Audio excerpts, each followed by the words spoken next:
bem-vindos à reunião, né, de hoje do Grupo de Pesquisa Piano e Tecnologia, coordenado por mim, Luciana Hammond, docente da UFMT. E eu estou aqui com um convidado muito especial, que é o Felipe Radicete, né? Assim, o Felipe, ele tem um currículo super extenso. Vou tentar aqui, né, resumir. É difícil resumir o, o currículo do Felipe, mas eu vou aqui ler um resumo, né? Então, Felipe Radicete é um organista e compositor renomado, atuante no cinema, teatro e música popular. Mestre em música e educação pela Unirio, em 2010, é autor de 4 livros sobre música e composição. No cancioneiro popular, lançou diversos CDs e EPs, incluindo Lorca, 2020, e América, 2015. No cinema, compôs trilhas para documentários como Vidas Descartáveis, 2019, e Histórias da Fome no Brasil, 2017. No teatro, foi nominado ao Prêmio Shell de Teatro 2014 e trabalhou em peças como Sacco e Vanzetti. Na música de concerto, sua cantata A Revolta dos Poceiros e outras obras foram apresentadas por diversas orquestras. Eu vou dar um destaque aqui para os 4 livros publicados, né, do Felipe, Escutas e Olhares Cruzados nos Contextos Audiovisuais, de 2018, Trilhas Sonoras, O que Escutamos no Teatro, Cinema e nas Mídias Audiovisuais, 2020, e 2 de 2023, Introdução à Composição Música Tonal, pela editora Saberes, e Você, Compositor, pela editora Consequência. Então, seja bem-vindo, Felipe Radicete, ao grupo de pesquisa, essa reunião aqui, que acontece uma vez por mês, né? E eu vou pedir também para quem está presente se apresentar para você conhecer um pouquinho, né? E aí a gente começar a sua fala, seu compartilhamento. Obrigado.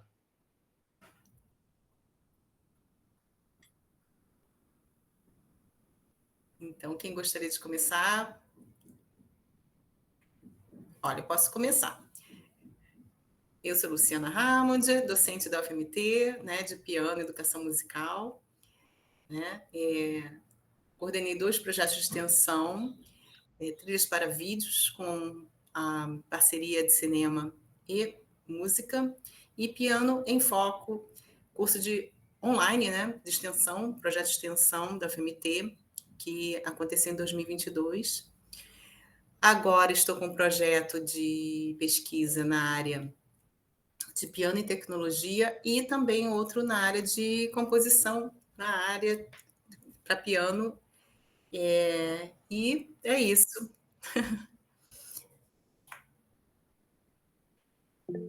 Fabiana. Oi, então, eu sou Fabiana Bonilha, moro em Campinas, aqui no estado de São Paulo.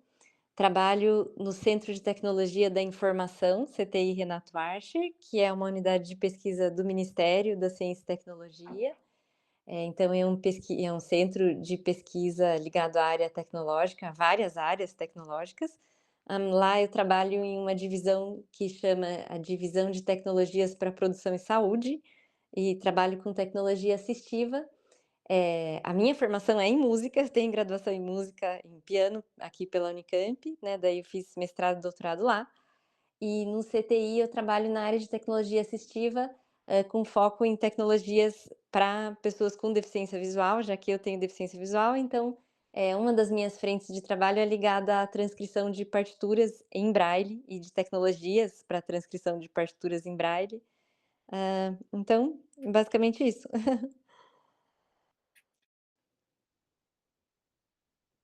Obrigada, Fabiana.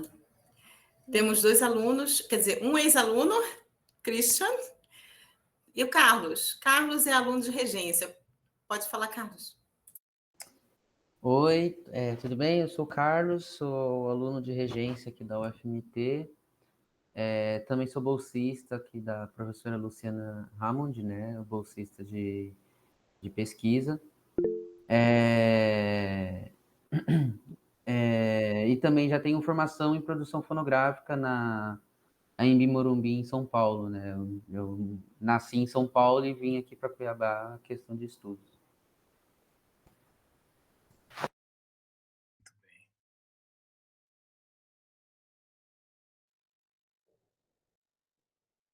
Não sei se mais alguém gostaria de se apresentar ou estamos todos?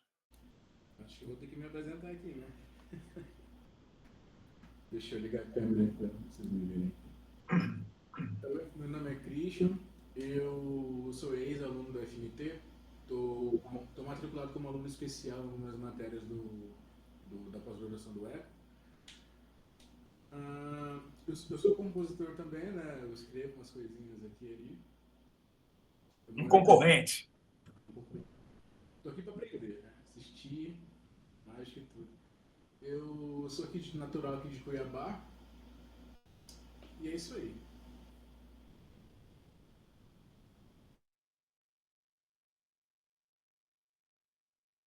Acho que somos só nós, né? Tem mais alguém que está escondido? Não, né? Não, né? Bom, eu primeiro quero agradecer novamente o convite e quero agradecer as apresentações. Eu estou aqui no meu quarto, atrás de mim vocês estão vendo um quarto que é meu estúdio de trabalho, tem um piano aqui à minha esquerda, eu estou usando camisa preta, eu tenho aspecto caucasiano, branco, e sou calvo desde os 27 anos de idade, agora já tenho 66, então isso explica a presença de cabelos brancos aqui.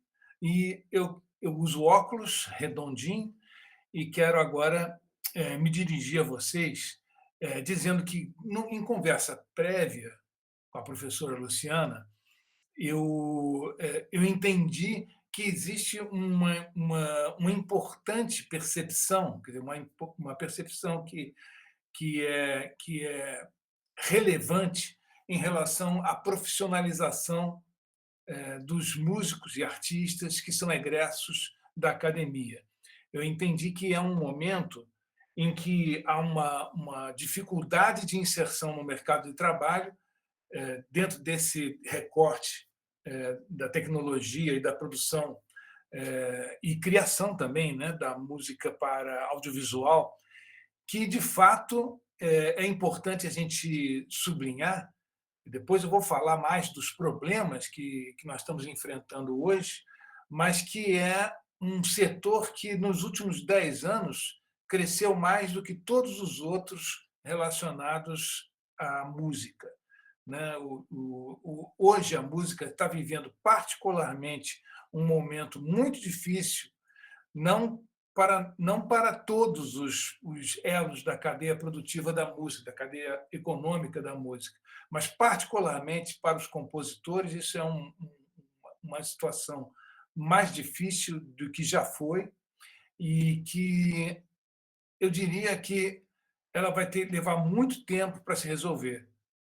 Por outro lado, dentro do mercado audiovisual, nós estamos vendo que há ainda uma ampliação, e essa ampliação se dá por causa da oferta.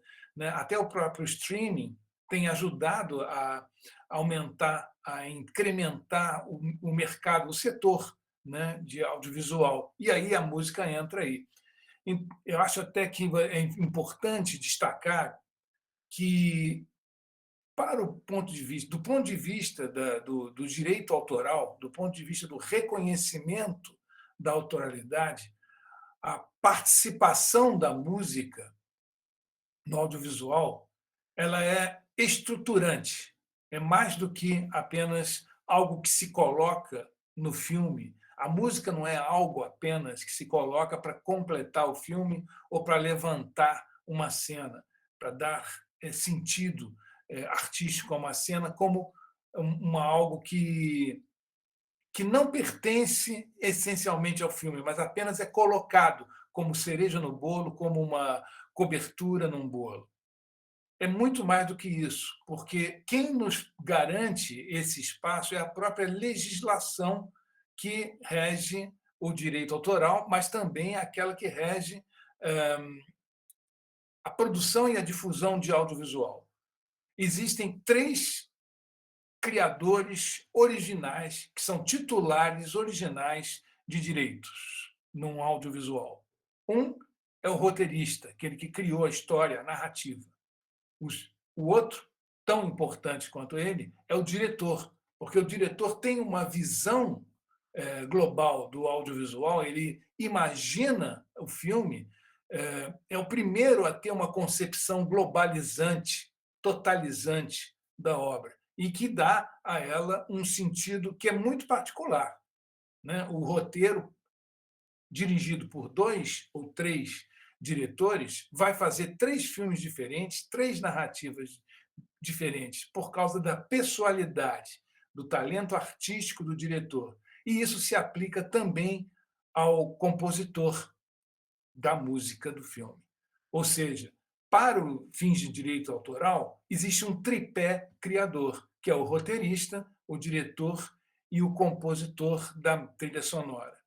Então, isso confere, do ponto de vista legal, um papel estruturante fundamental para a música. O que nós observamos é que a percepção do senso comum que o mercado vai desenhar na prática, essa percepção não corresponde a esse valor, não. A gente entra como um fornecedor.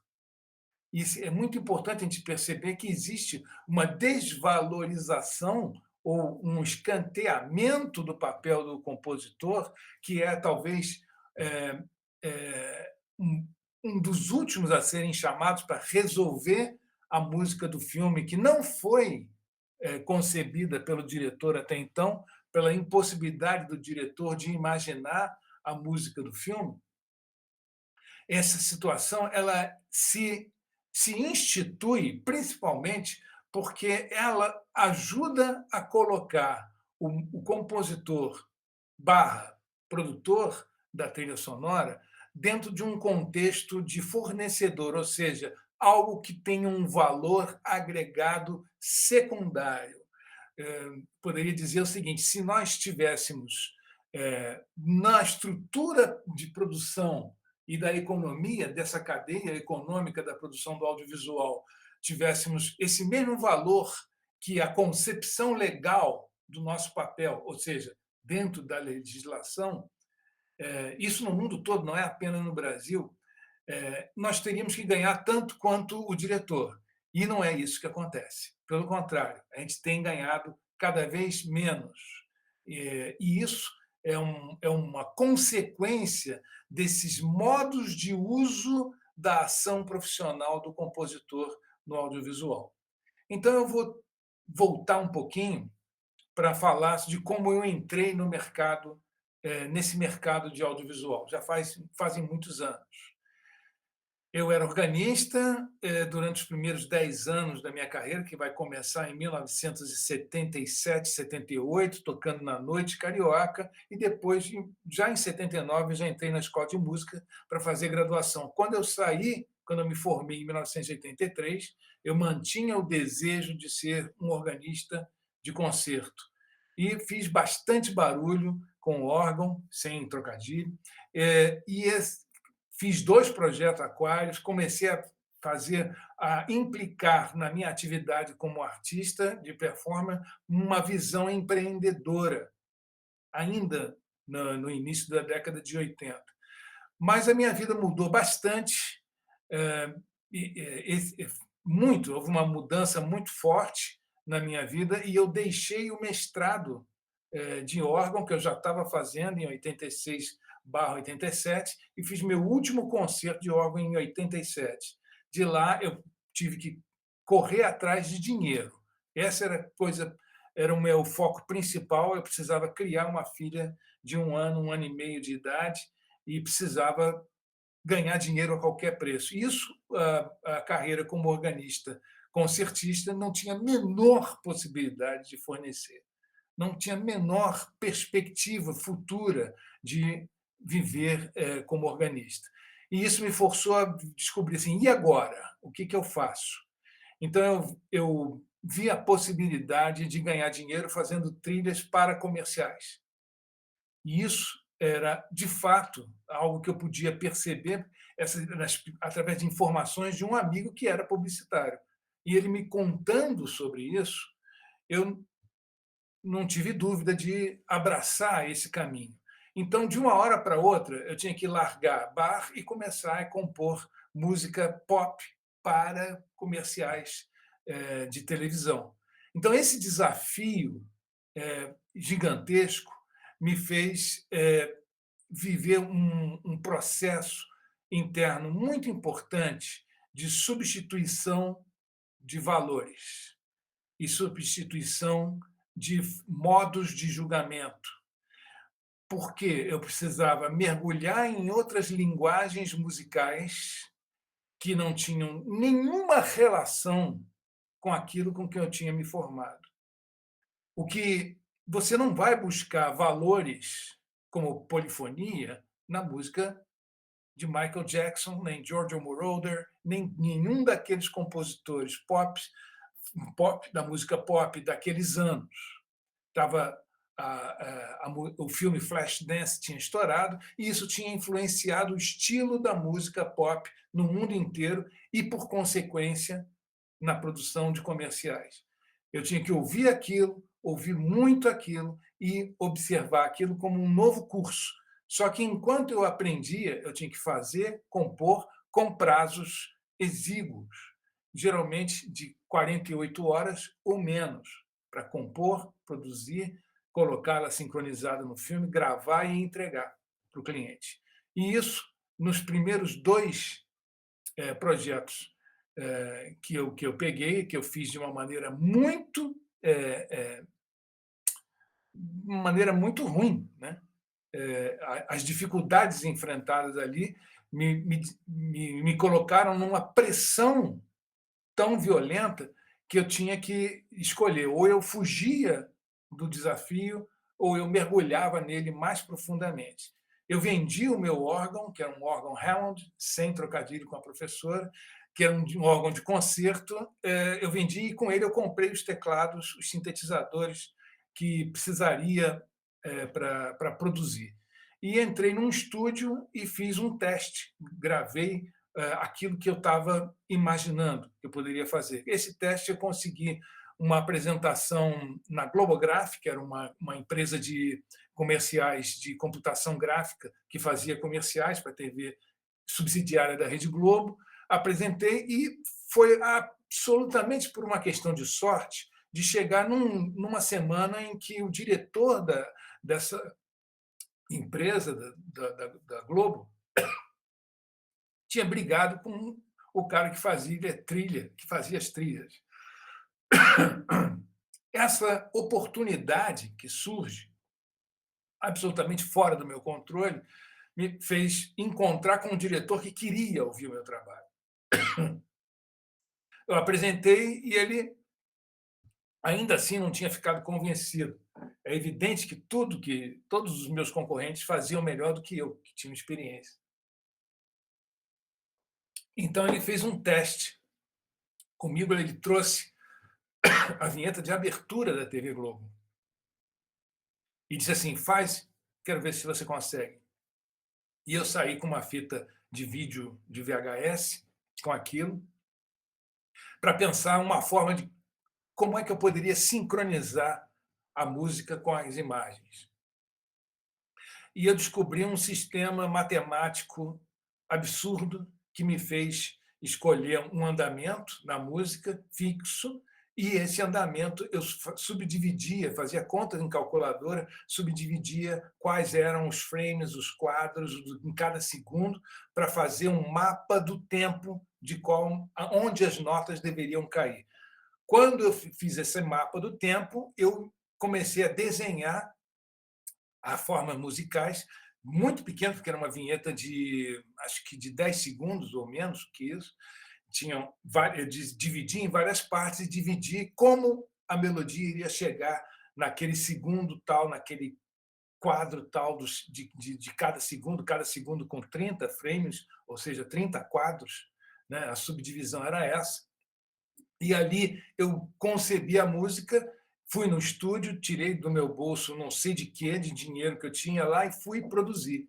A música foi aprovada pelo Boni, na época o diretor da Rede Globo, e o cara me contratou para fazer todas as trilhas de comerciais dessa empresa da Rede Globo de comerciais.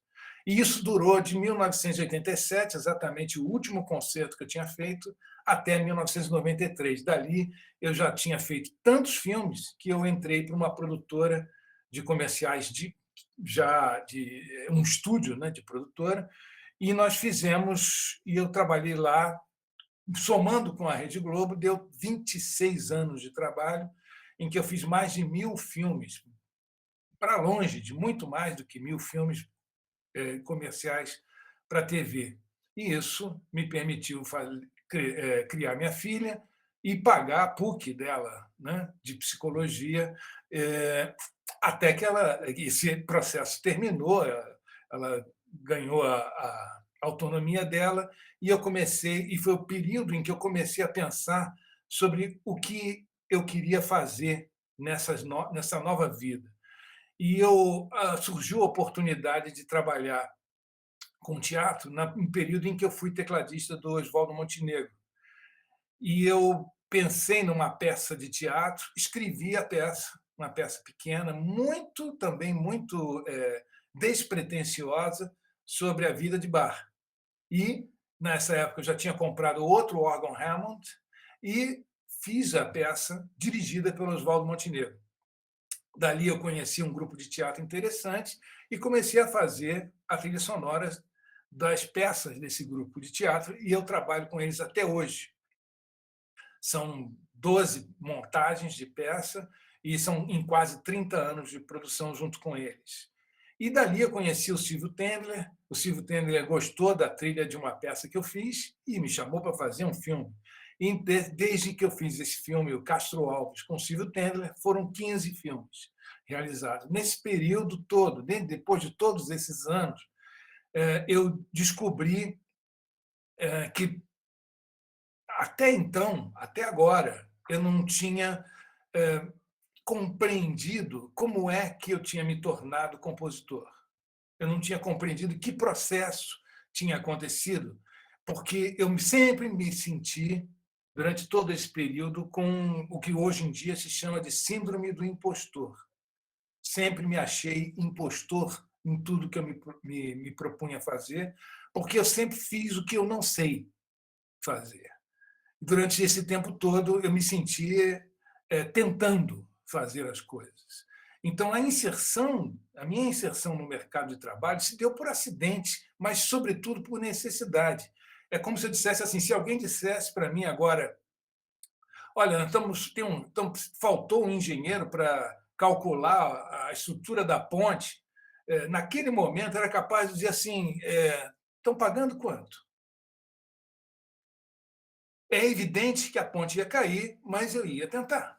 Então, esse processo é extremamente doloroso, mas que me ensinou uma série de lições importantes, que passa pelo desapego em relação aos valores que são construídos durante a vida, sobre a formação na academia. E eu me afastei da academia por muitos anos, durante todos esses anos. E voltei apenas em 2009 para fazer um mestrado em música e educação. Nesse momento, impulsionado muito mais pelo desejo de registrar um processo político da campanha pela volta da educação musical nas escolas, que foi de 2008 até 2013, mais ou menos, esse processo, 2006 a 2013, mais intensamente em 2008, em que eu organizei, junto com a ABEM e com muitas outras pessoas, uma campanha, e nós conseguimos a sanção presidencial de uma lei federal para obrigar a educação musical nas escolas. E também aprendi que lei só é cumprida se as pessoas quiserem que ela seja cumprida. Essa lei não existe mais, foi superada por uma outra e também não é cumprida. A educação musical existe onde as pessoas querem muito que ela exista. Se não quiserem muito, isso é uma coisa que é deixada para lá. E o primeiro a deixar para lá é o próprio Ministério da Educação e Cultura, o MEC. Essa é uma longa história que a gente conversa num outro dia. Como o nosso interesse, o nosso foco é trilha sonora, eu queria, para encerrar essa primeira fala, dizer que há vários processos que estão implicados na criação da música para a imagem. Quando a gente fala em música para imagem em movimento, nós falamos em combinação de linguagens. Isso cria problemas para serem solucionados. Mas isso não é uma dificuldade a mais, porque compor, eu vou colocar agora uma frase que eu considero muito importante. Primeiro, quero citar um pouco Schoenberg. Schoenberg fala que o ideal seria que os compositores, os estudantes de composição, visitassem o trabalho dos compositores como quem é estudante de artes plásticas e visita o ateliê do pintor ou de um escultor. E que, se os estudantes de composição pudessem testemunhar o trabalho do compositor, isso superaria quaisquer leis, né, de composição. E o que eu quero dizer é que existe uma questão que passa pela composição, que, no meu caso, que não estudei composição,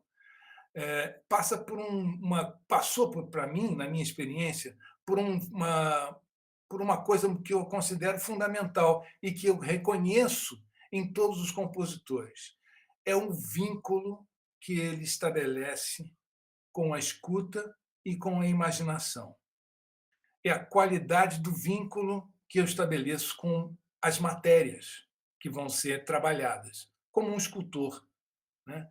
Então, trabalhar uma matéria musical é um processo também de modelagem, né? Mas ele sobretudo, uma projeção que nós temos que fazer a partir de um impulso importante. Esse impulso está ligado à qualidade do vínculo que a gente estabelece com esse fazer musical. O que é que você implica? Qual é a energia que você investe? Então, essa palavra investimento, ela é muito importante, tanto em quaisquer processos de escuta musical, e que não se difere do processo de composição. Porque na composição existe uma grande parte da composição que é escuta, uma escuta interna. Então, para mim, quando a música começa a surgir numa ideia, ela é como um esboço de um escultor, em que a gente vai tirando tudo que não pertence àquela escultura que a gente quer fazer. Então, a gente vai desbastando, vai tirando dali tudo. E que esse processo se chama seleção de materiais. Por quê?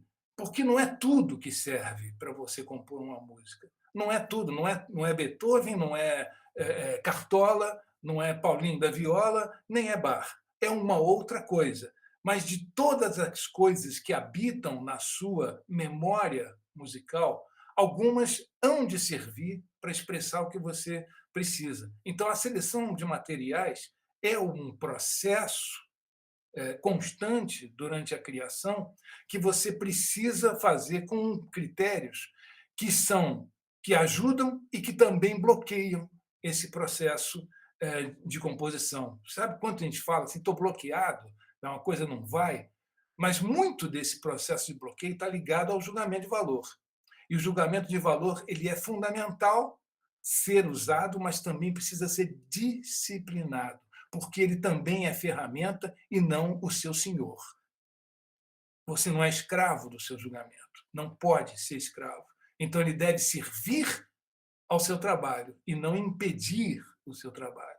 Para que isso aconteça, a gente precisa desenvolver dentro de nós uma testemunha interna, alguém que como se fosse aquela vozinha, o grilo falante do Pinóquio, que fica ali pousado, falando para ele o que ele deve fazer, o que não deve fazer. Essa testemunha interna é aquela que, com maturidade e sabedoria, como o do grilo falante, diz para você: deixa de ser bobo, isso está bonito. Ou dizer: isso daí já existe. Ou dizer para você: isso daí produz que resultado? E esse resultado serve? Aí, nesse ponto, eu posso dizer, então, o que é uma composição profissional, o que é a ação do compositor profissional para vocês. O compositor é alguém que encontra uma solução para um problema que está posto. E qual é o problema que está posto? Que música serve ao que você precisa entregar? Por quê? Porque toda música é funcional. Não apenas a música do filme, a música que você vai colocar no filme. Ela tem que ser uma música romântica para uma cena de beijo, ela tem que ser uma música terrível para uma cena de terror, de horror, tem que ter suspense. Tudo isso são funcionalidades da música na narrativa do filme. Mas a música que não está no filme, aquela música que toca na sala de concerto, a música que é batucada na mesa de um bar, a música que é cantada por qualquer pessoa na rua, todas essas músicas têm função. Qual é a função? É a de mediar as sociabilidades. Essa é a função de todas as músicas. A música é uma comunicação, é uma dialogia, é um diálogo que se estabelece entre um compositor e até mesmo entre ele e um amigo, entre ele e outro compositor, entre ele e um escultor, ele e outros artistas, mas, sobretudo, entre ele e o seu tempo. E quando a música ganha uma realização social, ou seja, quando ela é divulgada, quando ela é tocada, executada, as pessoas, dependendo do vínculo que elas têm com a escuta, elas podem desenvolver um vínculo profundo, importante e projetar a sua vida na escuta, naquela experiência de escuta da música que elas estão escutando. E aí, essa música se torna a trilha sonora da vida delas. Essa dialogia que ocorre no trabalho do compositor com o seu tempo e com o mundo é um processo fundamental que é protegido pela nossa Constituição. Tem um artigo lá, que eu não vou lembrar de jeito nenhum o número dele, mas ele diz claramente que o Estado vai proteger as artes dos povos indígenas, das minorias e de todos aqueles que contribuem com o processo civilizatório. Porque é para isso que a gente faz música, não é apenas para atender às expectativas dos outros, não é apenas para vender um bom produto. Tudo isso faz parte, são as fontes da nossa vida. Mas nós fazemos música porque nós queremos colocar nessa peça que acontece, que é a nossa vida, que é a vida social, que é a vida do Estado, mas também do povo, de todas essas pessoas que contribuem para o desenvolvimento civilizatório, nós queremos contribuir com um verso. Vamos conversar?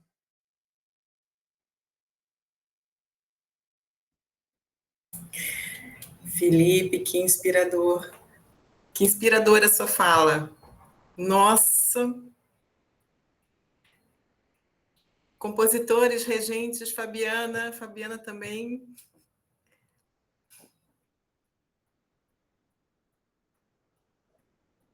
O que vocês... Olha, eu estou assim... impressionada, né, com a questão da sua trajetória e...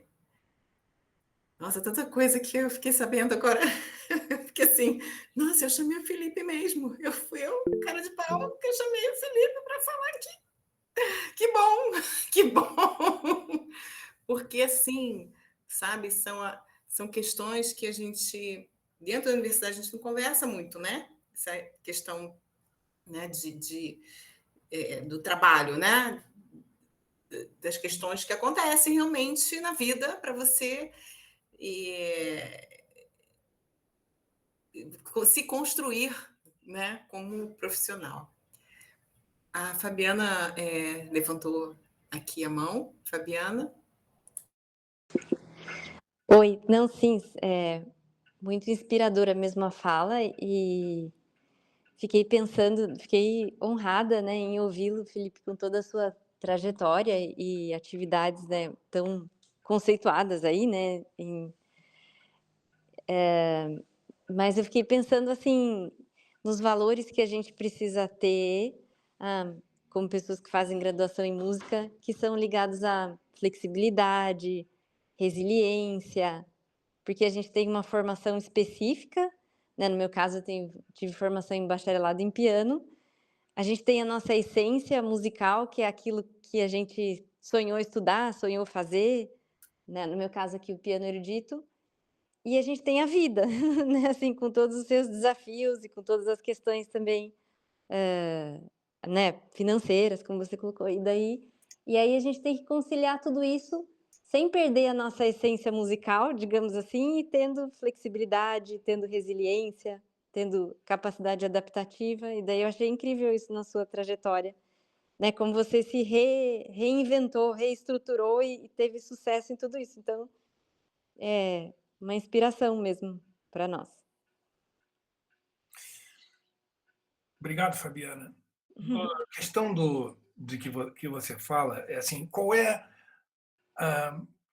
aonde você gostaria? Essas são perguntas que não precisam ser respondidas, né? Vou levantar as questões para a gente entrar mais nas questões e não nas respostas. Uhum. Quando você fala, eu penso assim, qual seria a direção que você quer dar à sua vida? Por quê? Porque eu me sentia um pouco empurrado pelas vicissitudes da vida. Eu Uhum. gostaria de ter parado de fazer comerciais 10 anos antes. E não parei porque era a fonte de dinheiro, né? Então, eu sinto que eu levei muito tempo para me assumir como compositor por causa desse sentimento de ser impostor. Ele tem origem muito na minha relação com a minha mãe, que dizia que eu não fazia nada na vida, porque eu não era uma pessoa, um profissional no que ela considerasse uma profissão. Então, se eu era músico, eu era vagabundo. Isso é meio maldição de mãe, né? Quando a mãe fala o que é, você diz que não, mas aquilo vai te corroendo vida afora, os anos afora. Então, eu acho que eu fazia tudo o tempo inteiro e trabalhava o máximo possível para não ser vagabundo. Mas eu nunca deixei de ser vagabundo, porque a trajetória da minha vida mostra como eu sigo pelo mundo caminhando como vagabonde, que é um termo francês para definir quem vaga pelo mundo. E eu acho um pouco isso. Eu acho que eu andei pelo mundo, tenho andado pelo mundo, um pouco chutando lata, como a figura chapliniana, né? A vida me levou para cá, mais para lá. É nesses últimos anos, nessa década dos 60 anos, que eu começo a dizer assim: não, agora é hora de eu colocar o caminho que eu queria viver. Então, eu queria ter parado antes de fazer comerciais. Por quê? Porque eu queria ter sido artista mais cedo. Eu vou colocar. Eu posso compartilhar um filme aqui para as pessoas verem? Pode, pode. Vou colocar aqui. Apresentar, né? É nessa setinha aqui que sobe, apresentar agora. Apresentar agora, exatamente. Deixa eu abrir aqui a pastinha. E aí, para a gente conversar sobre um filme de, sei lá, 3 minutos. Cadê o bichinho? Aqui, está no Oficina de... Esse filme eu separei para apresentar na oficina de composição que eu vou fazer no Festival Internacional de Londrina, de música, que é uma oficina que eu criei para pessoas que não sabem nada de música e para comporem comigo em 3 dias. E eu trabalho sobre tudo, menos sobre em teoria. Eu trabalho tudo com eles. Eles vão ouvir de tudo. E eu separei um filme aqui, deixa eu ver se eu copio ele para o meu... Pronto. Deixa eu ver se ele aparece. Quando vai ser esse festival, Felipe? Vai ser agora? Em julho, dia entre... mas que eu esqueci. Eu acho que é 17 a 20. Acho que é 17 a 20 de julho. Uhum. Deixa eu ver aqui. Compartilhar com áudio. Selecionar um guia. A janela, né? Janela. Deixa eu ver aqui. Não, tela cheia. Achei aqui. Ou é guia, se tiver no YouTube, é guia. Aí vai com áudio. Eu vou abrir. Aí, abrindo ele aqui na tela, eu espero que ele... que eu possa selecionar, que ele apareça aqui no tela cheia. Isso. Na tela cheia, eu acho que dá. Vamos tentar. Se bem que ele apareceu aqui na janela, né? Apareceu. Eu vou selecionar ele, vou botar compartilhar. Pronto. Vocês estão ouvindo? Estão vendo? E Cartier, sim. Isso. Eu vou passar agora um comercial que espero que esteja com som. Depois, se não tiver, a gente corrige. Um comercial que eu sei que vocês não conhecem porque não passou no Brasil.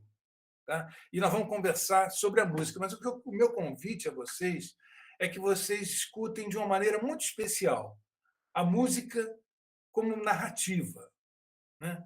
Tão importante, tão atuante quanto é o roteiro, quanto são as imagens. E eu quero que vocês prestem atenção no que acontece com vocês, né? Então, não apenas no que vocês podem refletir, mas aquela testemunha interna, né, o grilo falante, vocês também refletirem sobre o que está acontecendo com vocês quando vocês assistem a esse filme. Tá bom? 3 minutinhos.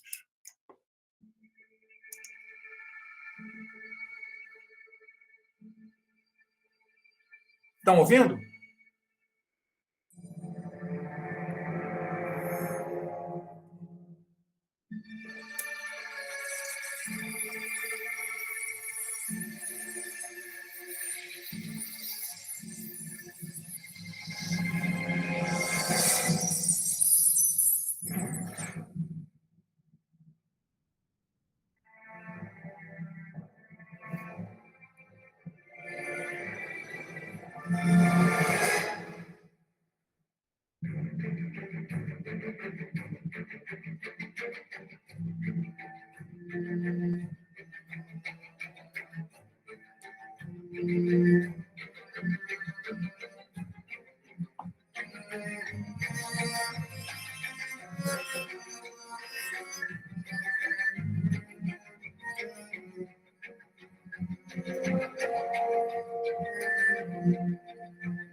Eu gostaria... Estão me ouvindo?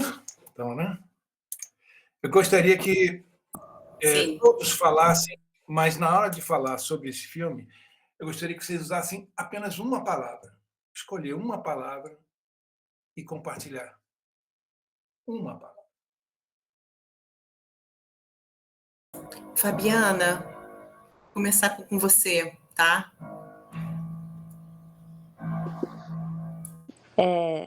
Acho que intensidade. O que mais? Carlos? Está com o microfone fechado.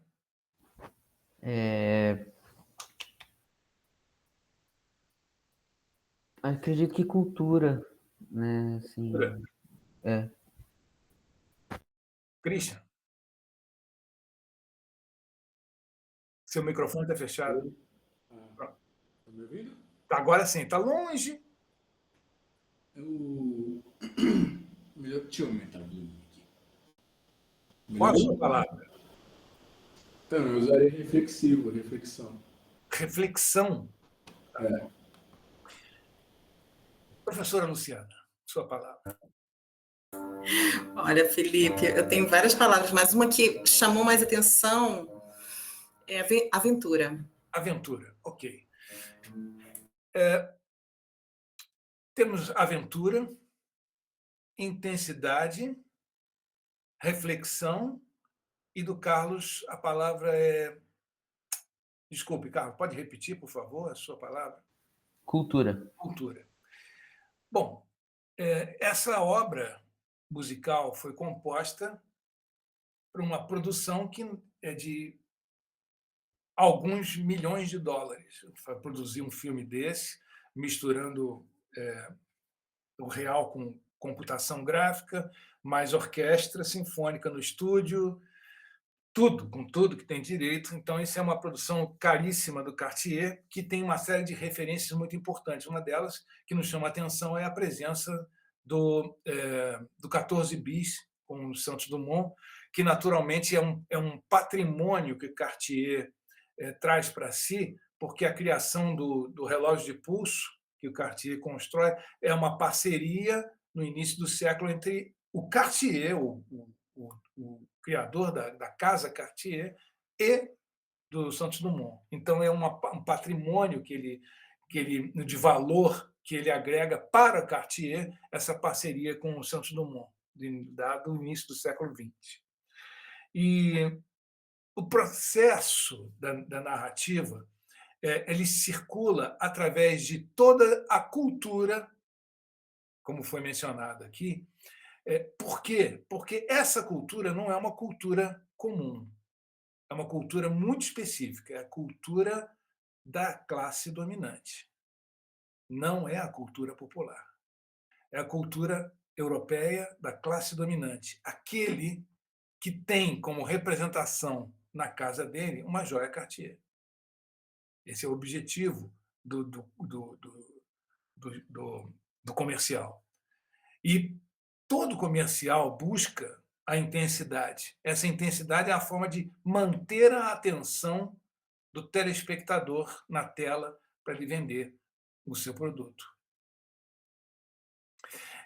Todas essas... Felipe, só um instantinho. O que acontece? O filme ele não tem audiodescrição, né? Sim. Então, seria interessante... sei que é difícil resumir o filme, mas um pouquinho para a Fabiana compreender o que aconteceu nas imagens. Oi, Luciana. Hum. Não, então, acho que é mais do que isso. Eu queria, na verdade, colocar uma questão. Assim, sim, eu fiquei curiosa para saber no momento do filme se tinha o áudio da música, que ele já era super interessante e foi baseado nele, na minha escuta, né, que eu coloquei a palavra. Uhum. Mas eu fiquei curiosa para saber se apareciam imagens, né, concomitantes à música.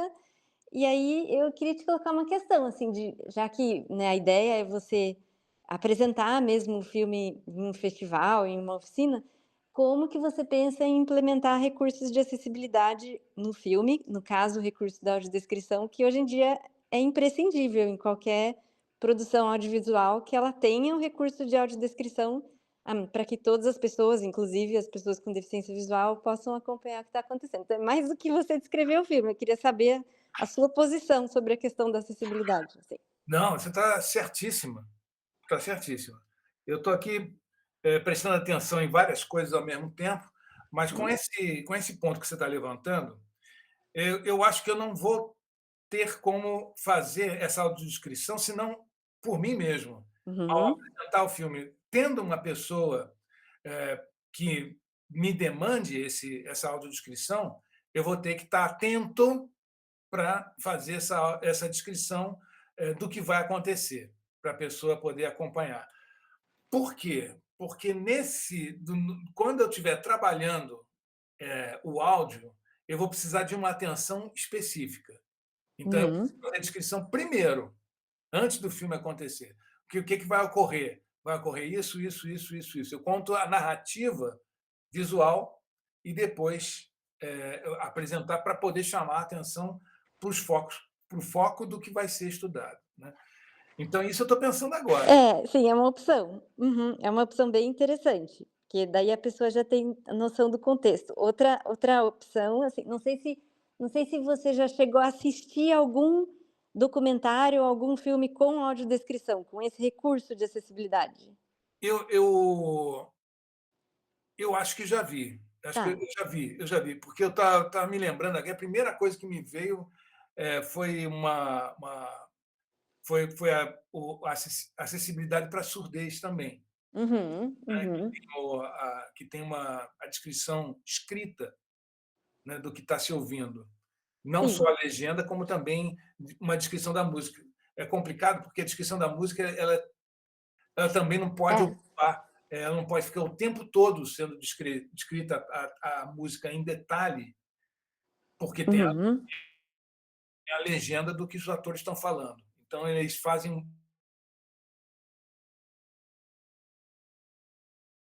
não tem um detalhamento para isso, para essa apreciação. Uhum. Então, para o caso da escuta, eu vi, Hum. eu tive uma palestra numa universidade, acho que é Unespar, lá em Curitiba, em que tinha Uhum. um, uma, em que tinha um tradutor de Libras, Uhum. e não tive eu não tive um trabalho para as pessoas, não tive um trabalho de descrição, mas já vi Uhum. também em palestras também, Uhum. em Uhum. palestras das pessoas se apresentando, né? Eu pareço Uhum. isso, faço isso, isso, isso. Mas Uhum. como você chamando a atenção para esse caso, já está tomado nota. Eu Obrigada. preciso me lembrar de fazer isso antes de apresentar cada filme, que eu vou apresentar muitos filmes. Então, ocorrendo isso, Sim. eu vou preparar isso. Geralmente, desculpa, só uma observação rapidinho, assim, geralmente, o recurso de audiodescrição, quando o próprio filme tem nele mesmo, né, o recurso de audiodescrição, é uma opção essa que você está colocando, de fazer antes, e daí a pessoa já tem o contexto do filme quando ela passa a ouvir a música. Mas quando o filme já tem o recurso de audiodescrição, O canal separado.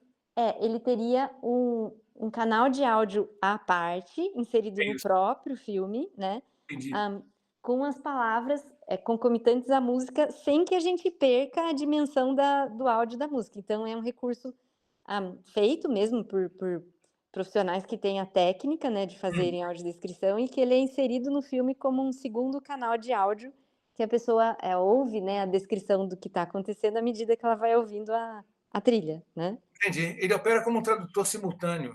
Ele é um canal para É, isso, né? Que a pessoa pode ligar e tem um acesso. isso, ela sim, pode, desde a gente pode ouvir com um fone de ouvido, se Isso. for, né, uma cabine, igual uma cabine de tradução simultânea, ou Uhum. ele pode ser inserido no próprio filme. Se a Luciana me permitir, depois que terminar aqui, eu vou mandar no grupo, posso mandar no grupo do WhatsApp, um documentário, esse é muito legal, se chama Time Lapse, e ele é também, só tem o áudio da música, não tem fala, e tem a audiodescrição inserida nele. Daí eu posso mandar como um modelo, assim, um exemplo. Né? Perfeito, Fabiana, perfeito, vou gostar assim. Mas, Felipe, posso audiodescrever rapidinho, assim, tentar por para favor. Fabiana? Isso, eu tô curiosa. Então, porque assim, é a história, começa uma história, né? Bom, vai ser minha interpretação, vai ter erro, provavelmente, tá? Então, assim, tá baseado na minha lembrança desse mini-filme de 3 minutos, super rico de detalhes, tá? Então, assim, estamos em Paris, na loja da Cartier.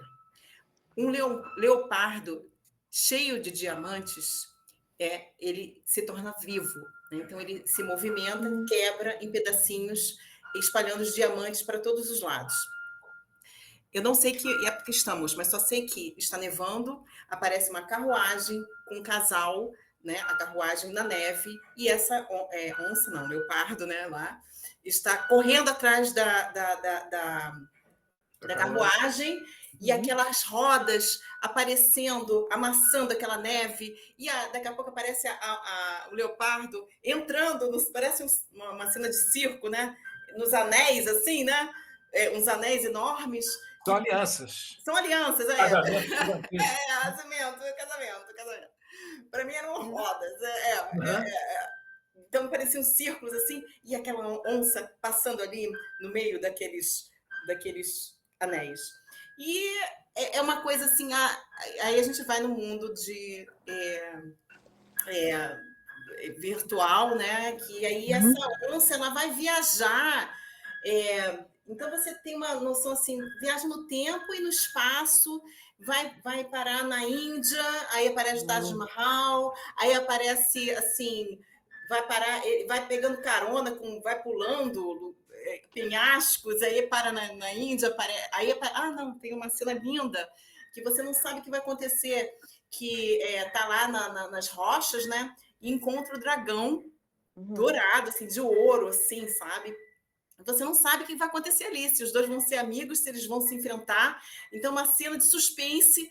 Então, que a onça chega assim, mas os dois parecem amigos no final, né? Eles abaixam a cabeça um com o outro, né? E aí, daqui a pouco, nem lembro o que acontece, só sei que essa onça vai parar no... Aparece o Taj Mahal, pequenininho, sendo levado por um elefante voador, e aí daqui a pouco essa onça pula encontra com o Santos Dumont, o 14 bis. Aí aparece assim a muralha da China dourada, super de ouro, assim, sabe? E essa onça tá passeando, né? Tá. Exatamente. O Carlos colocou aqui. Colocou um comentário aqui. A professora explicando, copiando, sendo afinado, parece um filme de E essa onda, né? Eu falo onça porque eu tô aqui no Mato Grosso, né? Aí o leopardo, até fui ver a diferença da onça para o leopardo, são as pintinhas, né? As pintinhas. E aí o leopardo lá passeando, buscando mais aventura, né?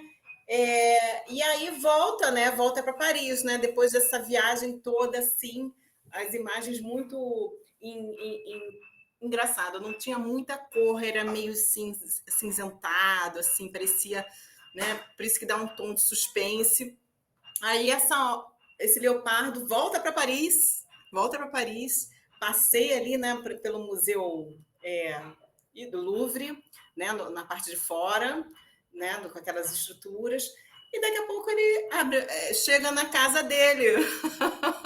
Você parece um gatinho, né? Quer dizer, é o próprio leopardo. Chega a dona, que está de costas, com um vestido super decotado vermelho, usando, eu acho que um bracelete de uma serpente. E aí dá um carinhozinho assim no leopardo, né? Tipo assim, você chegou. E aí depois os dois vão para a caixinha, uma caixinha enorme, de uma joia, como se fosse assim, é o nosso segredo, né? Aí a caixinha se fecha e tum, acaba o filme.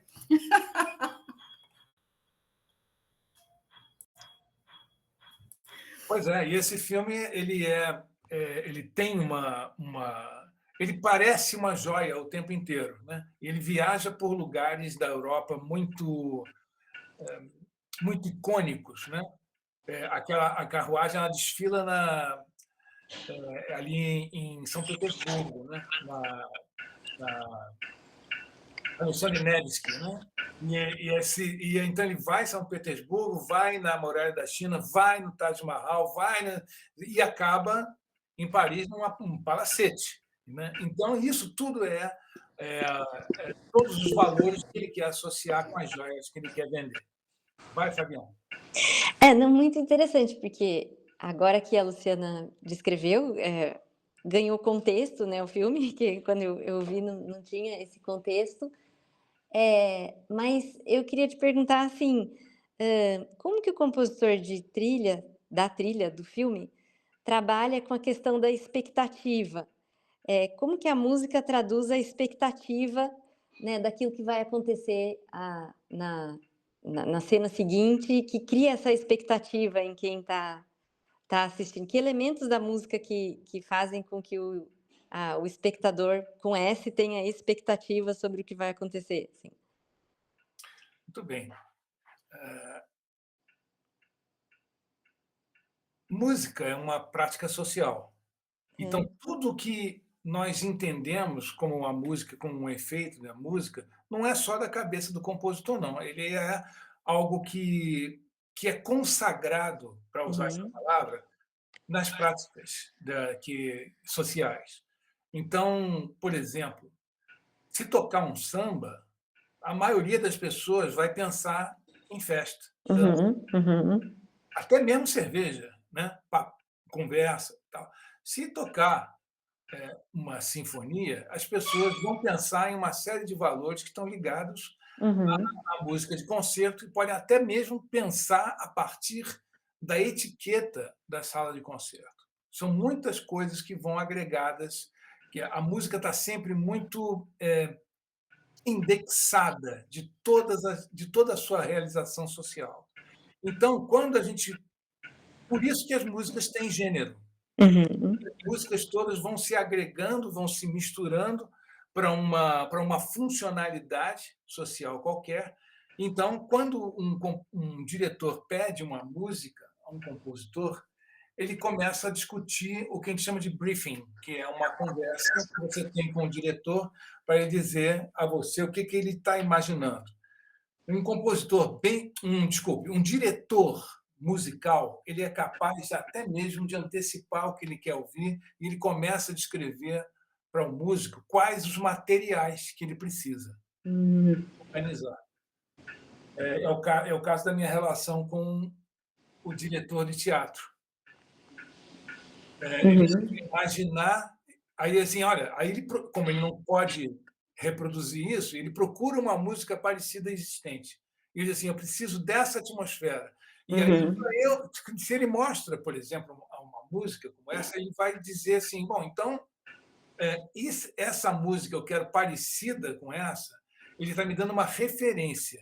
Então, dentro do mercado audiovisual, você vai ter muito esse lugar importante da reunião de briefing de diretor e de compositor, em que vai se discutir as referências. Isso não quer dizer plágio, mas as referências. Eu tenho uns vídeos no meu canal do YouTube em que eu explico o papel da referência, mesmo quando existe uma proximidade muito grande, e eu faço isso com Bach e Buxtehude.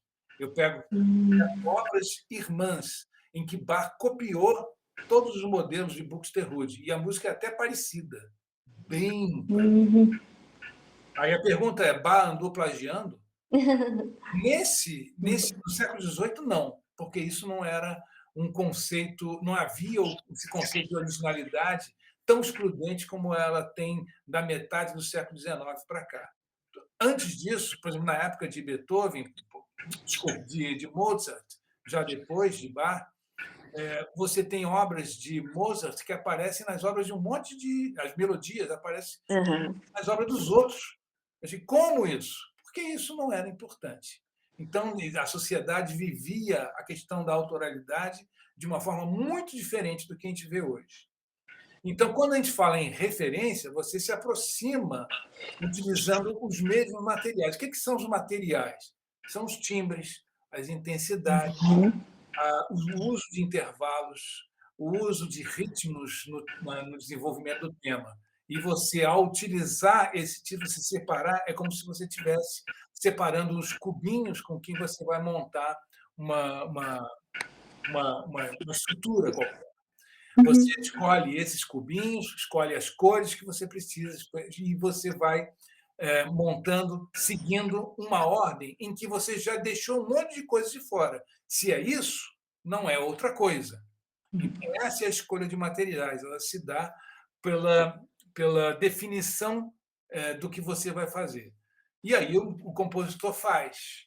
E isso é uma coisa que coloca o compositor de audiovisual em uma posição complicada do ponto de vista dos valores que a gente dá, por exemplo, à autoralidade. Você vai ver muitas músicas de filmes norte-americanos, estadunidenses, em que as músicas são realmente muito parecidas. Os modelos foram estabelecidos quando iniciou o período do cinema sonoro, em que alguns filmes tão importantes delinearam a expectância. Aí eu vou ligar com o início da sua pergunta, com a forma com que as pessoas esperam. Então, quando Alfred Newman e os primeiros compositores para filme sonoro compuseram para, por exemplo, o filme King Kong, né, daquele do macaco gigantesco lá que sobe no prédio, aquilo determinou que a música, que o Hollywood chama de grande música, era aquilo. Aquilo passou a ser o ícone e aquilo é uma música orquestral influenciada estilisticamente influenciada por Wagner. E por quê? Porque todo o pensamento wagneriano da estética e do que ele precisava para representar o sonho, esse é muito do pensamento de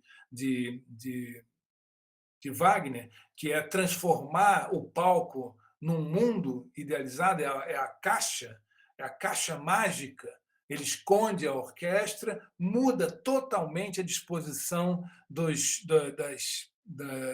espectadores no teatro, ele acaba com as frisas, bota todo mundo numa fileira de frente para o palco, com uma plateia em diagonal subindo, se tornando cada vez mais alta, cada fila mais alta que a anterior, para que as pessoas pudessem ver, mas que pudessem ver exclusivamente o que estava na caixa mágica de Wagner. O cinema é exatamente isso, é a caixa mágica de Bayreuth. É a reprodução arquitetônica da caixa mágica de Bayreuth. Então, não à toa, a grande música é aquela música orquestral com aquelas características. E todo mundo faz isso até hoje, com exceção de um período de 1965 a 75, em que nós tivemos um predomínio do tema de personagem. Então, você começa a ter filmes importantes em que a música vai ganhar, inclusive, como são canções, ela vai ganhar uma importância nas rádios. Você vai ouvir muito Raindrops Keep Falling on My Head, que é tema de filme, Butch Cassidy. Você tem naquele filme com Dustin Hoffman e o Jon Voight, Perdido na Noite, acho que a tradução em português é Perdido na Noite. Tem uma música, um tema que tocou, tem o tema de The Graduate, que no Brasil chamou-se A Primeira Noite de um Homem. O tema foi sucesso nas rádios, né?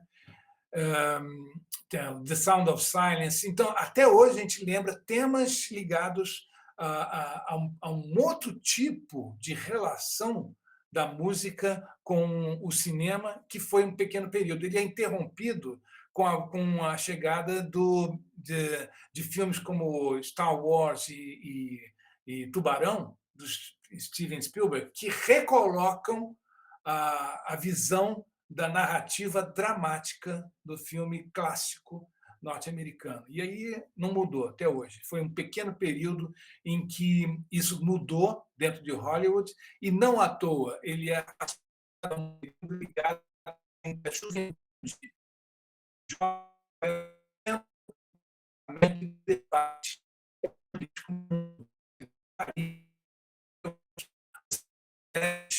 nas universidades norte-americanas. Você tem Vietnã, os protestos, tudo isso colocou os jovens. Você tem Hair no teatro na Broadway, o filme Hair. Então, os jovens passam a ser tema de filme.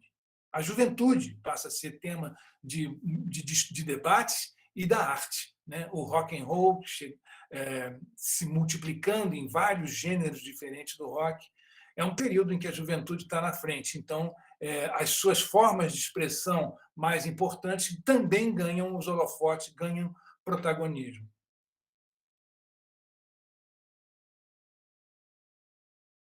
Nossa, que viagem agora, Felipe! Essa análise, né? Essa retrospectiva. Realmente, você fala assim, é mesmo, teve aquele período do cinema que tocava música, né, que a gente ouvia na rádio. Popular, sim. Gente, que máximo. E depois retomou, né? Retomou mesmo as trilhas sonoras. E eu vou fazer um comentário aqui, bom, que é aqueles Dias Perfeitos, né? Um filme japonês. É o filme do Wim Wenders. Então, ele é um filme que não tem trilha sonora. A trilha sonora são as músicas que ele ouve, né? Só no finalzinho, né? Nos créditos que tem uma música, né? Para finalizar, que não tem cantor, sim, né? Não é uma canção. Mas a trilha sonora do filme são as músicas que o cara gosta, que ele coloca para ouvir, né? É sensacional. Então, que me fez lembrar esse recorte, né? Você me fez chamar a atenção para uma coisa. Nesse filme que eu adorei, Dias Perfeitos, ele só tem música diegética, ou seja, a música que está presente na narrativa.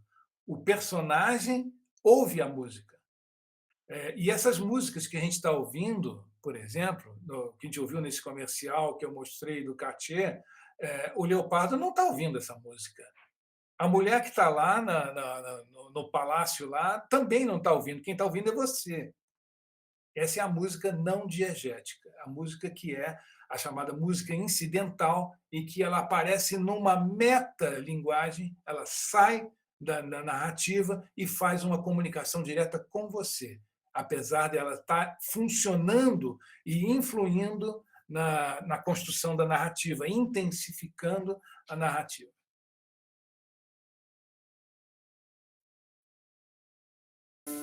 Muito interessante, Felipe. Não sei se a Fabiana levantou a mão. Tem uma mãozinha levantada aqui. Não, eu acho que estava já com o botão selecionado, mas muito interessante. Nossa, isso me faz lembrar tanto o meu orientador de mestrado e de doutorado, muito embora o tema de pesquisa que eu estudei não tivesse nenhuma relação com cinema, nenhuma relação com trilhas, mas ele foi o professor da Unicamp, e é ainda hoje em dia relacionado a essa área de trilhas, que é o Claudinei Carrasco. Uhum. E ele foi meu orientador, né, de mestrado e doutorado, então eu sempre achei muito interessante essa temática, né, que era relacionada à área de atuação dele. Assim. Então, muito interessante a palestra de hoje, que me fez... Adorei, nossa, foi incrível. É incrível porque, principalmente a gente que não está enxergando, a gente se pauta muito na música quando está assistindo a um filme, para que a gente possa ter o entendimento também do que está acontecendo. Então, para a gente que não enxerga, a trilha sonora tem um papel muito importante na escuta também do filme, né, junto com a audiodescrição. Então, muito legal, adorei. Que bom. Já acabamos, né? 11h24, é isso? Então, não sei se, de repente, a gente pode convidar, né, também os Christian, Carlos, a algumas perguntas. O Carlos, os dois, né, trabalham com composição e com produção fonográfica, né? São aqueles solicitados para gravar, assim, vai ter concerto, vamos gravar. Grava. Grava lá, tá lá com o computador, interface. Microfone mutado. Com microfone. Em Christian. Christian, ele se formou em licenciatura, mas está fazendo reingresso em composição, né? E o Carlos.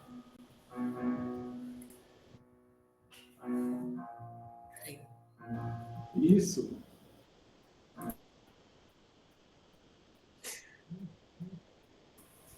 Então, eles estão aqui. Alguma pergunta, gente? Eu acho que, assim, a sua fala...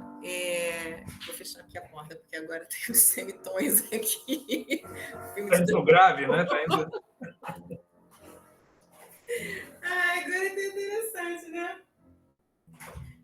É a trilha sonora do personagem que está escutando. Adorei isso, né?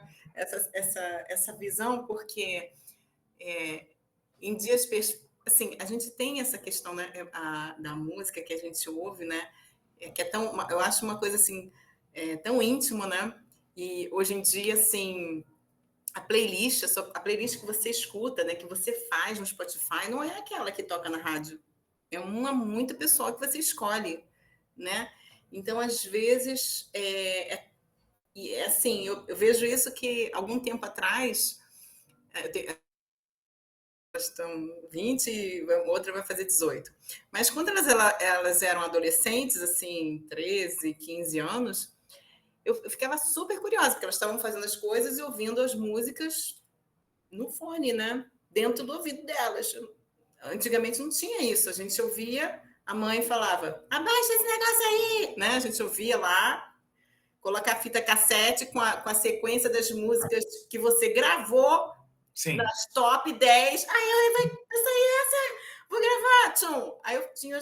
E essa eu tô gostando. Aí começa a gravar no meio da música mesmo, só para você não perder. Era muito legal, gente. Só que a gente ficava rendido às rádios, né? E as rádios colocavam as músicas e a gente só tinha aquelas opções. Agora não, é ilimitado. Eu acho que é ilimitado, não sei se é ilimitado. Deve ter um limite, né? Deve ter sempre um limite, mas a possibilidade é muito maior. Então, assim, quando você vê um filme que compartilha o gosto musical do personagem e a outra personagem gostou da fita, né? Roubou a fita para ouvir em casa, né? Aí o namorado deu para ela de presente, sei lá o que foi o negócio lá. E então, ou seja, esse compartilhamento de músicas, de gostos, preferências, eu acho tão interessante, né? Não sei que aspecto pode... Mas isso sendo revelado num filme, né?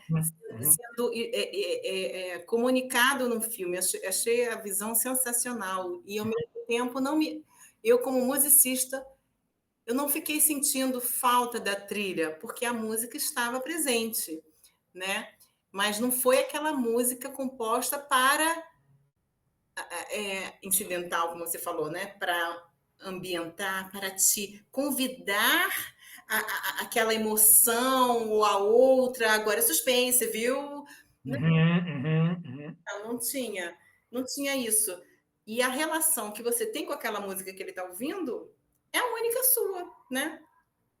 A gente tem uma relação com aquela música que ele está ouvindo, que ele gosta, que te remete a um momento, né? Da vida, né? Que você ouviu e tal. Então, é muito interessante essa diferenciação, né? Da colocação da música no filme, né? Em cada filme.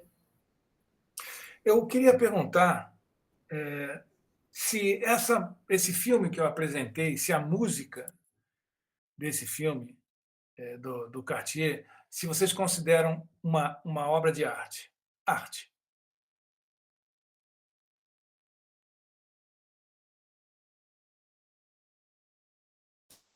Eu Considero, sim. eu acredito que sim. Carlos, sim. O voto do Christian, sim também, é isso? Sim, também. Tá. Fabiana, o que você acha? Sim, sim, considero. Professora Luciana? Sim, sim, sim.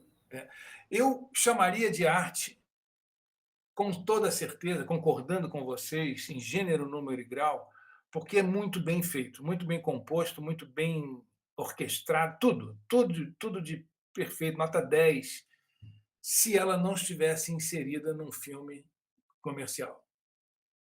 O que acontece? Que eu quero chamar a atenção de vocês.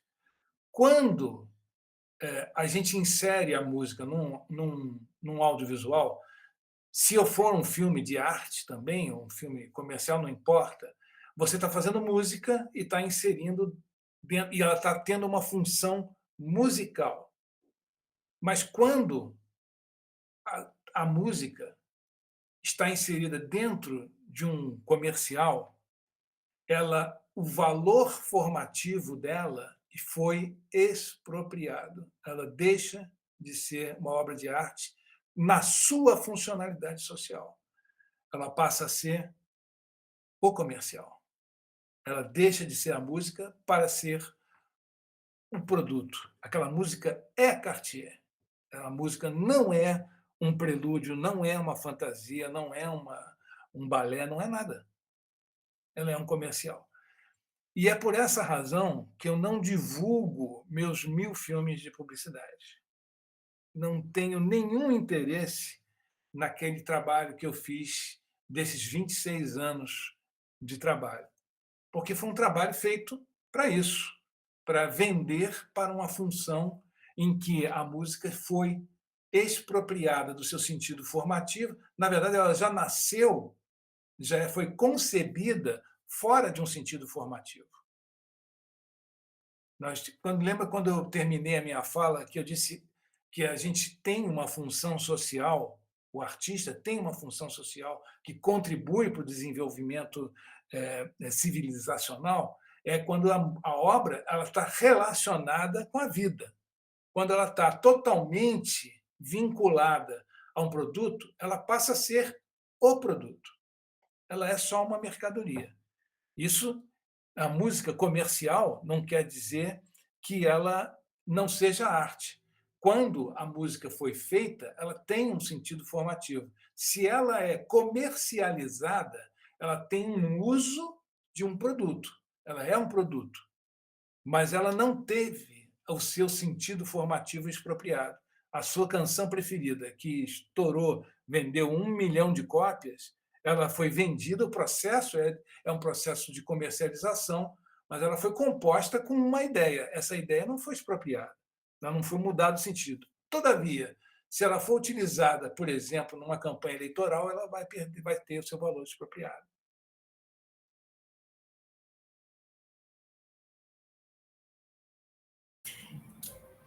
Entendi. Muito interessante. E, assim, quanta gente, imagino, né? O Christian é compositor. Eu também, né? Eu não fiz composição. E eu acho que eu sou compositora, né? Bom. Aquele dilema. Falei assim, bom, assume, Luciana. Você não improvisou, você não transcreveu, não está gravando? Então, pronto. Compositora para piano. Tá. Então aí, mas assim, a ideia vem, né? A ideia vem, você tá lá, improvisa e você fica, o que eu vou fazer com isso? Bom, vamos transcrever, vamos gravar direitinho, né? E colocar no mundo. Então, assim, colocar no mundo para as pessoas ouvirem, colocar no mundo para as pessoas tocarem. Então, assim, por enquanto, penso assim, né? Mas não sei ainda qual é a função dessa música. Acalmar, convidar para refletir, convidar para uma introspecção, não sei, entendeu? Uhum. Aí vai servir para cada um de um jeito, não sei. Você está tocando ela em público? Então, começando sim. Uhum. E essa é a função. Ela já está tendo uma função social, né? No momento que você compartilha com as pessoas. O uso que as pessoas vão fazer dela é particular, é problema delas, né? Mas você está gerando uma oportunidade de dialogia com os seus, com o seu tempo, né? É isso que importa. Muito obrigada, Felipe. Gente, então, não sei se vocês têm mais alguma pergunta para o Felipe. E eu queria agradecer imensamente a sua presença aqui no grupo, pela sua fala, suas reflexões, sua experiência de vida, seu conhecimento compartilhado aqui com a gente, inspirador, né? Sempre bem-vindo aqui em Cuiabá também. Que bom. Pegar um calor. E, bom, vocês têm o contato dele, tem um site, tem os livros, o Felipe também tem os cursos aí também, né? Eu estou fazendo esse curso, na verdade, depois desse livro que eu lancei, que é um ensaio, né? O Você, Compositor, Contextos Determinantes para a Criação Musical, é um livro que é um ensaio que eu faço sobre o que eu considero as 5 condições importantes, que são os contextos. O primeiro é o processo da criação, propriamente dito. Mas como é que eu vou falar de criação? Eu falo do vínculo que o compositor tem com o processo de criação. Então, começa a dissecar isso. Eu entrevistei vários compositores, tanto da música de concerto, quanto da música da MPB, e do samba e do rock. Eu entrevistei e trouxe a minha trajetória para falar sobre isso, mas focada a partir do vínculo. Por que que o meu vínculo é determinante na minha relação com a criação, com a criatividade? Como é que isso é determinante? Então, eu analiso isso. No segundo capítulo, que é um outro contexto, que é a formação, porque eu também discuto o vínculo com a formação e contesto algumas formações. Eu considero que há, dentro da formação, o professor que faz um uso dos valores como ferramenta e que esses valores passam a deformar a possibilidade do compositor de seguir adiante. Por quê? Porque ele não analisa, quando ele perde a oportunidade de analisar, não, eu acho a palavra melhor, de avaliar o vínculo que o compositor tem com esses valores. Eu volto a dizer, os valores são coisas que a gente adota e que a gente também pode desadotar, né? Então, você aprende e também desaprende. Depende da função que você vai ter isso. Outro terceiro contexto fundamental é você e o seu tempo. Eu falo a música, o compositor e o mundo, né? O quarto, eu falo do mercado de trabalho, do mundo do trabalho. E o último é o vínculo que o compositor tem com o seu patrimônio. Depois da música composta, depois que você tem aquilo tudo feito, já lançou, o que você faz com isso? Então, eu faço uma análise da função importante do direito autoral na vida do compositor. Então, essas são as 5 funcionalidades. Pode ter mais, mas que eu analiso do ponto de vista do vínculo. Como é que você se relaciona com cada um desses contextos que são tão determinantes para a criação. E aí eu vou experimentar essa teoria nesse curso que eu vou apresentar em Londrina agora. Por isso eu não preciso falar de formas, de discutir materiais, não preciso de partitura, não preciso de nada. Vou pegar o pessoal e vou trabalhar com eles em 3 dias os vínculos que eles têm com as memórias musicais que eles têm na cabeça. Que máximo, Felipe. Depois compartilha o link do festival. Não sei, de repente tem alguém interessado em fazer, né? Está no meu Instagram, está lá. Está lá. Vou procurar e eu compartilho, né? Muitíssimo obrigada, Felipe, mais uma vez. Obrigada, Christian, Carlos e Fabiana, que teve que sair um pouquinho antes, né, pela presença. E eu tenho certeza que os outros alunos vão assistir aqui a gravação e vão se inspirar com a sua fala. Tá, Felipe? Muito obrigada mesmo pelo seu tempo e seu compartilhamento. Obrigado pelo convite, Luciana. Sempre um prazerzaço conversar com você, e um prazer foi conversar com vocês. Gostaria de ter ouvido mais das questões do pensamento, conhecer mais do pensamento do Carlos, do Christian, mas foi um ótimo papo, né, que a gente teve com a Fabiana. Fabiana, isso. Foi um ótimo papo com ela, ela participou bastante. E nesse curso que eu vou fazer, que eu vou apresentar, eu quero chamar a atenção, uma coisa que ficou claro para mim, né? Quanto mais participa, mais a pessoa vai poder colher a experiência. Porque é exatamente isso. Também trata do vínculo, né? A possibilidade de você ter a sua se doar para isso. Tem um filmezinho que fala disso, do Daniel Barenboim. Ele explica que você, na escuta musical, né, ela é a experiência que é pelo investimento que a pessoa tem ao escutar. Daniel Barenboim explica isso muito bem. E também isso se reflete na composição. É a mesma coisa. É o investimento que você tem com a escuta, com a sua memória e com o desejo de compor. Obrigado por tudo. Muito obrigada, Felipe. Carlos levantou a mão. Não, eu gostaria de ressaltar aqui que foi um prazer conhecer o Felipe, porque pela história dele, né, de toda a carreira dele que ele falou aqui, assim, é surpreendente, né? E nessa parte como produtor musical, como produtor fonográfico, né, as gravações que ele trabalhou na Globo, fez, né, as músicas do trabalho dele e tudo mais, assim, foi incrível, né, e só queria dizer que foi um prazer em conhecê-lo, assim. Obrigado, Carlos, prazer é meu também. E próximo encontro, com certeza eu vou estar presente.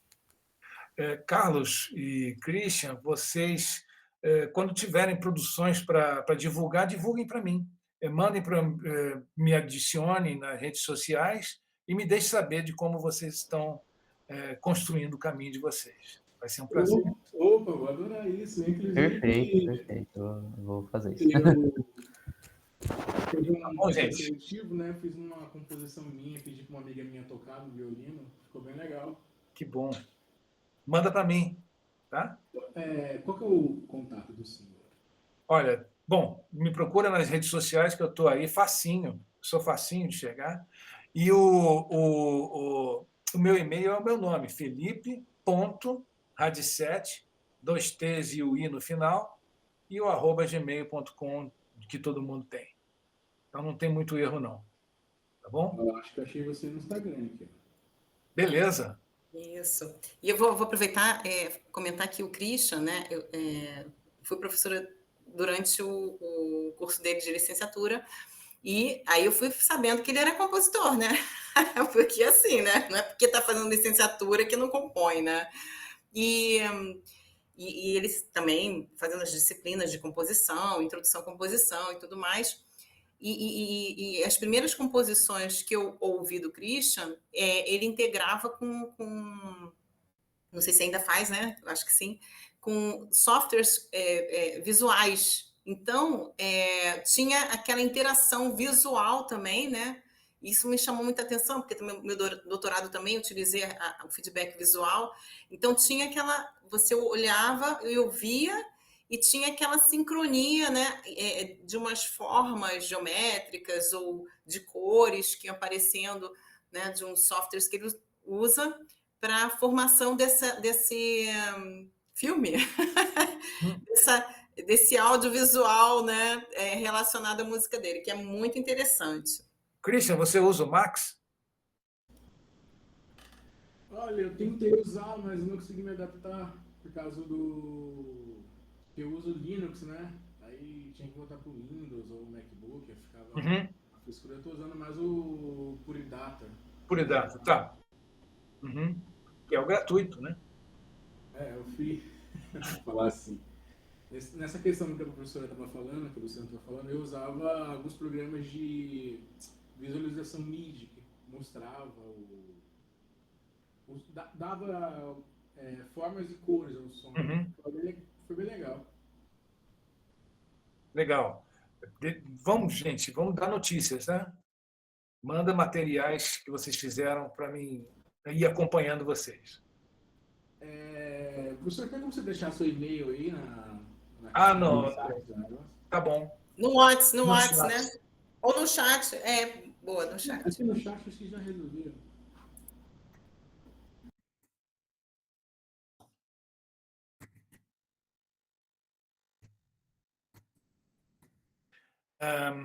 O meu site tem um resumo da ópera, né?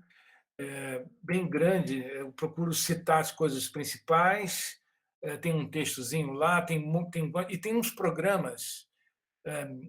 Tem um programa que eu faço que é um programa que é 100% político.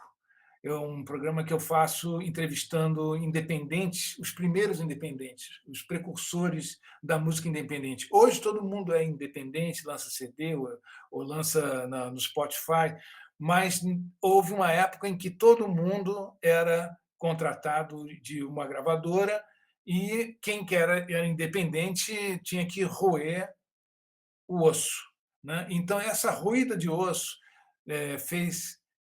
trouxe as bases e o caminho do que todo mundo faz hoje.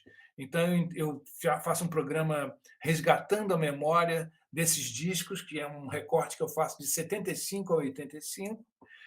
Algumas pessoas já morreram, como Chico Mário, como a cantora Aline, pessoas que tiveram uma trajetória muito importante. Todos eles pavimentaram o caminho que hoje para a gente é normal, é cotidiano. Então, eu coloco lá em programas, e tem também na parte de educação, eu coloco meus livros com os links, mas também eu coloco aqueles 2 programinhas que eu fiz sobre os plágios de Bach. Vocês podem também assistir. Está tudo lá. Ô, Felipe, a gente não consegue se despedir. Olha só. E tem algumas imagens, né, no festival? Tem. Festival vai ser em novembro, finalzinho de novembro, em Curitiba esse ano. Pois é, você já tá lá, né? Eu vou tocar uma música do filme do Silvio Tendler, vou fazer uma palestra sobre teatro, música para teatro, e vamos também fazer um debate e a entrega do prêmio Remusai para algum dos compositores que estão sendo votados ainda. Não posso revelar o nome do que está ganhando, tem que terminar, e aí nós vamos entregar o prêmio a esse compositor importante. Tal. São essas atividades. Para mim é festa, né? O festival. Olha, estou colocando pilha o pessoal ir, tá? Que eu quero ir. Porque eu fiquei sabendo, né, desse festival que acontece há vários anos, né? Não sei quantos. 10º ano, é o 10º ano. 10º ano. E no ano passado, eu falei, não acredito que está acontecendo isso em Niterói, no Rio de Janeiro, não estou lá. E aí eu comecei a adicionar, né, o Marcos Souza, né, que lidera isso, e eu falei, me avisa em 2024 quando vai ser, porque às vezes aparece assim, um mês antes só, né? E aí ele falou que a programação já estava toda fechada e tal, e que daria para ir assistindo, né, como ouvinte. E aí eu já avisei o pessoal do grupo de trilhas, quem quiser, né, também, para se movimentar, né, já começar a se planejar, né, para essa viagem. Mas quem sabe, né, futuramente, eu acho que vai ser um festival legal para poder estreitar, né, compreender melhor, né, esse meio que está ficando cada vez mais perto. Vou falar assim, que não está longe, cada vez está ficando mais perto, né? Isso mesmo. Então é isso, gente. Gratidão. Bom final de semana, boa quinta-feira de solstício, de inverno aqui no hemisfério sul, de verão no norte, né? Um dia auspicioso, aproveitando aqui para fechar, tá? E fiquem bem, a gente vai se encontrando no WhatsApp ou presencialmente. Obrigada, Felipe. Obrigado a vocês, um abraço, beijo, Luciana, e até breve. Até breve. Tchau, tchau. Tchau, tchau. Tchau, Carlos.